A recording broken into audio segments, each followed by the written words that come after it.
How to fix Supercell ID verification code not received on Gmail. Hi everyone, this is Max. I hope you are doing great, so let's start without wasting time. First of all, open up your Play Store. Now search for Clash of Clans. Now make sure to update to the latest version and go back to your home screen.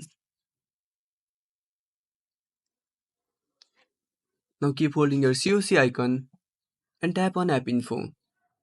Now go to Force Stop, tap on Force Stop.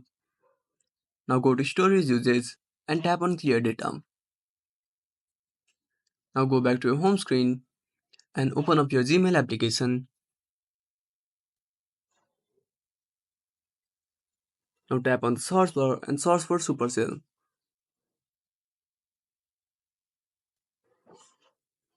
If you don't find it here, tap on the three lines and search in spam box. I hope this would be helpful. If you found this video helpful, smash that like button and subscribe our channel for more awesome content. Have a burning question or want to search the topic? Drop down a comment below. This is Max signing off until next time.